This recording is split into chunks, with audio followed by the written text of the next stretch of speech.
wanna do? What you wanna do when there's killers in the room? In the room. Killer catwalk is gone too soon.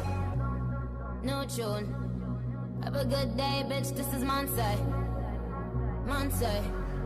Baby, by the way, Polly Roof, Monse. What do you have to say? Hi you guys, this is another episode of Jamey the Guru, and if you have not already, please make sure that you go ahead and subscribe. Now this episode is a little bit different from the normal, as you can see in my attire. But today we're doing interview questions with none other than yourself, me. I know, you're lucky. But this episode is just gonna be me just answering some dope questions that I've had and, you know, the future of the show. So you may want to tune in. Let's get it. The reason why I named the show Jamey the Guru is because some girl said that Jamey Jamey was a little bit, what was her words? She said it was vain. Can you believe that? Girl, anyways. But I thought it was more humble. You know, it's no secret. You know, the intro to my show is I went to Paris, and you know, this is my life after Paris and things of that. But I didn't want to be trapped into Paris. Paris was fun, but I know there's so many more adventures out there, and Paris was iconic. Maybe one day we'll have a story time, but today is not the day. But to not be vain, we went with Jamey the Guru because I feel like I do have some lessons to teach throughout the show, and you're gonna see so much more, you know, and I think it's a deeper meaning of who Jamey is and not just one layer of me, which Jamey Jamey would have, you know, limited me. But Jamey Jamey was really cute, you guys, because like every time you said it, you would have been like, Jamey, I love you. I know, I love you too, boo. My favorite episode that we have filmed for this series, the 10 episode series, has to be the last one. And not just because it's the end, well, who knows? One of my biggest inspirations is definitely Nicki Minaj. She is a boss, a mogul, a writer, one of the best rappers out there, hands down. Top 5, dead or alive, in my opinion, which I'm entitled to. I just love her, you know. She came in the game, first of all, writing her own raps, which is dope. But also, she wanted to be a mogul. Now, I entered this whole YouTube thingy, not limiting my talents. I knew that I am multifaceted. I'm funny, but I'm also serious. I can act, I can dance, I can rap. I can also write. I can do a plethora of different things, but I didn't want to limit myself. So if I ever, you know, blew up as a rapper, I think I would want to follow along her because she became a business mogul, excuse me. She has her perfume line, you know, throughout the show. I don't know if you guys have gotten to the episode yet, but I'm gonna introduce this hair growth oil that I created myself, that I believe works, and not I believe works, but I definitely know it works, girl, because girl, I think it really grew my hair like 3 inches. True story, no lie. But I wanted to come into the YouTube thing being more than just, I'm here, I'm cute, I'm funny, watch me do hair tutorials. I also wanted to expand my business. I didn't want to just be one-sided. I wanted to be multifaceted in every aspect. And I feel like if we're booked for a second season, well, who's to say that my hair oil growth won't change your life and grow your edges, sis. Music has always been a huge passion for me. I love it so much. You know, I've written all my music myself. No ghostwriters. I don't pull up in no ghost. But it's always been a passion. You know, I know everybody always asks me, where's the album? It's coming. Sit down. Did Rihanna drop her album yet? I didn't think so. Now sit down. The queen will get to it, okay? The kid will put it out when the time is right. I do want my album to be produced by the correct person and under a certain label. So I'm waiting to be signed for that. But I don't want to discourage people because I have been writing a mixtape, which I think is so dope and I love it. If I could describe my album, I would describe it maybe vulnerable and victorious. But my mixtape just screams versatility. You know, I go pop, hip hop, and even a little country. But I don't want to just limit myself. As I said, if I enter into the rap industry or whatever, I want to be a multifaceted rapper, and I don't want to just be limited to one genre. I want to let people know that I can get on any beat and annihilate it. Maybe it's because I love Nicki and I listen to all her music, and she dominates consistently in any genre. So of course I'd want to do someone like the same. I don't want to tell too much about the album necessarily, just because, like I said, I do want to produce correctly. And I don't really have too many hints about my mixtape. I know the mixtape is dope itself. Pause. It's a feel-good vibe, and the rollout is very iconic, but I don't want people to misconstrue the narratives, because it is very important. My album has a different narrative that I feel like I project. It has a message, a meaning, well, a mystery as well. And it's just so great. But the mixtape just is like, wow, I'm here on the scene. Imagine what I'll do with the album when it's produced correctly. You know, the rollout of the mixtape is a little iconic, to say the least. But I don't want people to misconstrue that from the album, because they are two different things. You know, I think I had to be a little bit more hardcore on the mixtape, but my album is so personal and, like I said, vulnerable. It shows a different layer of who I am and who I will be in the industry. There is a significant difference between my album and my mixtape. My album I've been working on for a little while and perfecting it, and even still I'm still perfecting it. Like, there was a song called I Lied. Well, we have a new name for it. I rewrote another chorus for it to have a deeper meaning. Well, it has a spiritual meaning.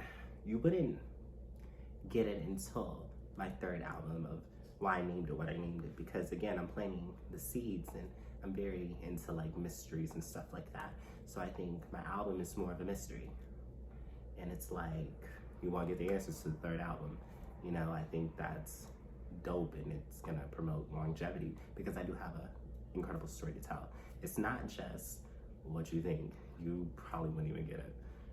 As opposed to my mixtape, it's something I wrote during the quarantine. I randomly on my phone shuffled 30 different songs, and I just went through all of them, and I ended up liking like 20, and I wrote on 20 of them. And then I just started marking out the ones that I just couldn't feel a vibe with writing. So it was really random, but it was ironic that the songs just so happened to fit right and go together so well. And it's dope that Plot Twist was on it as well, because it was like, Plot Twist girl, he can rap on Pop Stars too. But they're both different, but still lyrically the same, because I write, my writing has improved so much, you know?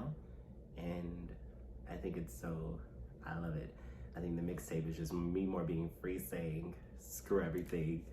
Who cares about what these boys think? I'm gonna tell my story. I'm gonna do what I want, and you can't stop me, period. And that's what I really love about it. It's something, it's just like, screw what you men think. I'm gonna do what I want to, and I'm gonna put out my music, and if I have to throw you under the bus, then so be it. You had no care or no remorse for me. You thought I was some weak, fragile girl.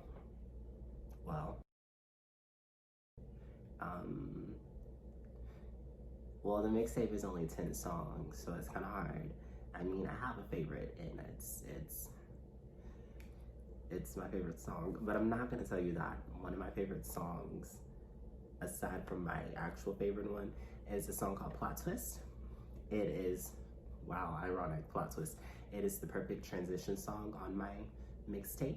You know, I go from hip hop songs, and then you get Plot Twist, which is like a alternative pop song, and then you transition to regular pop songs, and then finally the country, which is the conclusion. But I love Plot Twist for so many reasons. The story behind it is originally only had one verse on the song, and it was so cute. I had a cute little intro, and I had my little first verse, and then I let her finish it, you know, and she, and like I said, my mixtape is full of remixes of other popular songs. So Plot Twist is a song by Singrid, and I love the song, and I love the artist as well. She's dope as well, and incredible, and she's a really good songwriter. But when I heard the song, I was just like, okay, let me step in the booth, let me kill it real cutely. And but the story behind it is, I let this dude hear it when I was out of town, and he said, "Oh, it sound good, bro, but you need a ghostwriter." Excuse you? And when he played me his music, I was just like, I need the ghostwriter. Maybe I should be writing for you, honey. When I heard his songs, I don't knock anybody's music. If you write your stuff, kudos to you. So I'm not gonna discredit him on his stuff. But what I heard sounded like a bunch of mumbling rapping. I don't do none of that mumble shit. Ooh, can I cuss on this interview? Oh well. He sounded like a mumble rapper. I respect rappers that actually write and put time and craft into making metaphors and double entendres and stuff like that. So when he told me that, I was very polite, classy, like I always am. And I took his criticism. I don't have problems with criticism, but I knew that my verse was solid. But he was right about one thing. I felt like I needed another verse. So I took over on her bridge and I started writing. And then I was like, can't believe that dude thought I needed a ghostwriter. That's real whack. Don't need a man for that, but let me get back on track. But you know I collect diamond plaques. You know that I was deep in your back, LV on that backpack. But you know that Big Mac. But we're not gonna go into that. But so I do thank him for that, because he did help me. Well, he didn't help me. I wrote it myself. But he gave me the inspiration for me to write a cute little diss line for him, because I need a ghostwriter. Excuse you? I am intelligent. I don't need a man to help me know what's in my mind. I am articulate and I can write myself. That was a slap in the face when he said you need a ghostwriter. Excuse you? If anything, you need to tell me to go back in there and write something else, because I can think for myself. I don't need a man to tell me, oh, these are your thoughts. This is what you should say. I hate people that don't write their own stuff. That's just sad and tragic. You're definitely intelligent enough to get a pen and a paper and write something, like I was. So my verse was cute. I wish I could play it for you guys, but y'all are here when the mixtape drop. Of course, Nicki Minaj, she's definitely one of the reasons why I'm rapping today and why I'm so precise in my skill. Yes, precise, hold on. And when I write, I'm precise in my skill. It's more than like to just icing a grill. But so she's definitely someone that I've always looked up to and adored. And I would love her to be on my album, not on my mixtape. Well,